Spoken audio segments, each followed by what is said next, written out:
Good morning traders. എല്ലാ ദിവസവും രാവിലെയുള്ള പ്രീ മാർക്കറ്റ് റിപ്പോർട്ടിലേക്ക് കിടക്കാം. നമ്മുടെ മാർക്കറ്റ് ഇന്നലെ വോളറ്റൈൽ സെക്ഷൻ ആയിരുന്നു.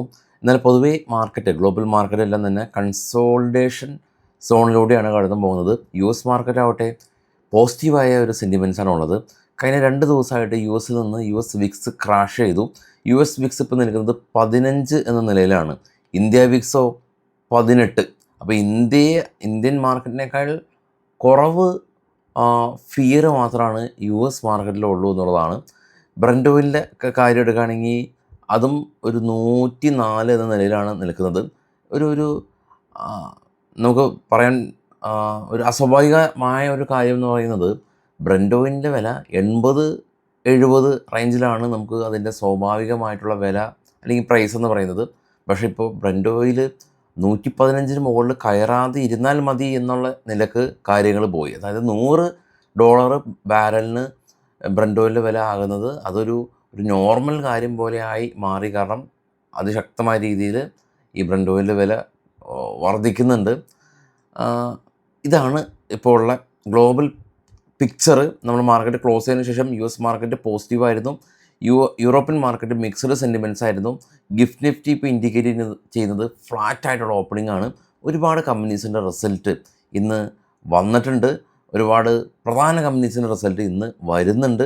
ഇന്ന് റിസൾട്ട് വരുന്ന പ്രധാന കമ്പനീസിലുള്ളത് Sun Pharma, Aditya Birla, Eicher Motors, Torrent, Info Edge, Fortis Healthcare, Ramco, Century plywood, Siemens, Minda Corp, IndiGo, Maruti, Shilpa Medicare, T V S Motors, അങ്ങനെ ഒരുപാട് കമ്പനീസിൻ്റെ റിസൾട്ട് ഇന്ന് വരുന്നുണ്ട്. അതുപോലെ തന്നെ റിസൾട്ട് വന്നിട്ടുമുണ്ട്. അത് നമുക്ക് ന്യൂസിൽ ചർച്ച ചെയ്യാം. നമുക്ക് ആദ്യം ഗ്ലോബൽ മാർക്കറ്റ് കണ്ടുവരാം. ഏറ്റവും താഴെ യു എസ് വിക്സ് ക്രാഷ് ചെയ്ത് 15, Nasdaq positive, Dow positive, European market mixed sentiments. ഇനി മുകളിലേക്ക് കയറുകയാണെങ്കിൽ Nikkei Japan market positive, KOSPI positive, Australia positive, Nasdaq future positive, Dow future positive, GIFT Nifty 23,646. ഏറ്റവും മുകളിലേക്ക് പോകുകയാണെങ്കിൽ ഗോൾഡ് 4,531, സിൽവർ 76, ബിറ്റ് കോയിൻ 77,000 എന്ന നിലയിലാണ് ഇപ്പോൾ നിൽപ്പ്. ഇനി നമുക്ക് ഓപ്പൺ ഇൻട്രസ്റ്റ് ഒക്കെ നോക്കാം. അതിന് മുമ്പ് സ്റ്റോക്കുകളുടെ വാർത്തകൾ നമുക്ക് ചെക്ക് ചെയ്യാം.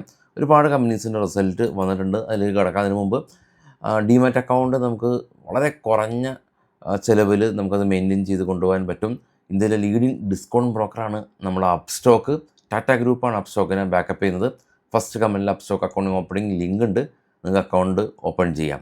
സ്റ്റോക്കുകളുടെ വാർത്തയിൽ ITC നെറ്റ് പ്രോഫിറ്റ് 5% വർധനവ് രേഖപ്പെടുത്തിയിട്ടുണ്ട്. 5,113 കോടി രൂപ 4,875 നിന്ന് പ്രോഫിറ്റ് വർദ്ധിച്ചു. LIC ഈ തവണ 23% പ്രോഫിറ്റ് വർദ്ധിച്ചു. കമ്പനി 10 രൂപ ഡിവിഡൻഡ് പ്രഖ്യാപിച്ചു.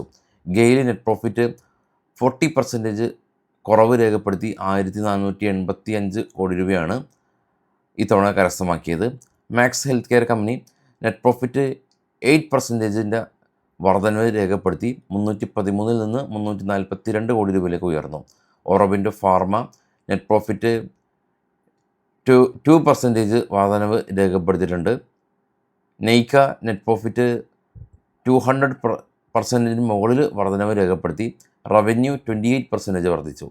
Sun TV net profit 37% year on year കുറവ് രേഖപ്പെടുത്തി. റവന്യൂ 6% കുറഞ്ഞു. Rashtriya Chemical company RCF company net profit 160% വർധനവ് രേഖപ്പെടുത്തി. റവന്യൂ 50% വർദ്ധിച്ചു. VA Tech Wabag company net profit 29% വർധനവ് രേഖപ്പെടുത്തിയിട്ടുണ്ട്. ഹൊനാസ മാമാർത്ത് നെറ്റ് പ്രോഫിറ്റ് 176% വർധനവ് രേഖപ്പെടുത്തി. 25 CR നിന്ന് 69 CR വർദ്ധിച്ചു. LG ഇലക്ട്രോണിക്സ് നെറ്റ് പ്രോഫിറ്റ് 8% കുറവ് രേഖപ്പെടുത്തി. Engineers India company net profit 280 നിന്ന് 195 കോടി രൂപയാണ് ഇത്തവണ net profit. Ashoka Buildcon company 432 കോടി രൂപയിൽ നിന്ന് ഇത്തവണ 143 കോടി രൂപ പ്രോഫിറ്റിൽ കുറവ് ഉണ്ടായിട്ടുണ്ട്. നമുക്ക് ഓപ്പൺ ഇൻട്രസ്റ്റ് പരിശോധിക്കാം. ഓപ്പൺ ഇൻട്രസ്റ്റിൽ പുട്ട് കോൾ റേഷ്യോ 0.95 ആണ്. സ്പോട്ടുള്ളത് 23,650 എന്ന നിലയിലാണ്. കോളും സ്പോട്ടിൻ്റെ വളരെ അടുത്ത്, പുട്ടും സ്പോട്ടിൻ്റെ വളരെ അടുത്ത് 23,500 23,000 റേഞ്ചുകളും. കോള് സ്വാഭാവികമായിട്ട് 24,000 ഏറ്റവും കൂടുതൽ ഹയർ ഓപ്പൺ ഇൻട്രസ്റ്റ് ഉള്ളത്. കൺസോൾട്ടേഷനാണ് ഈ ഓപ്ഷൻ റൈറ്റേഴ്സിൻ്റെ ഒരു റൈറ്റിംഗ് കാണുമ്പോൾ മനസ്സിലാക്കാൻ സാധിക്കുന്നത്. പക്ഷേ വെള്ളിയാഴ്ച ദിവസം വൺ സൈഡ് മൂവ്മെൻറ്റ് ഉണ്ടാകാൻ വളരെയധികം സാധ്യതയുള്ള ദിവസമാണ്. സ്റ്റോപ്പ് ലോസ് വെച്ച് മാത്രം ട്രേഡ് ചെയ്യുക. കാരണം നമുക്ക് 2 ദിവസം അത് ഹോൾഡ് ചെയ്യാൻ പറ്റില്ല. എസ്പെഷ്യലി ഓപ്ഷൻ ബയേഴ്സിന് 2 ദിവസം മാർക്കറ്റ് അവധി, DK ഉണ്ടാവും. കെയർഫുൾ ആവുക. വൈകിട്ട് കാണാം. Thank you all.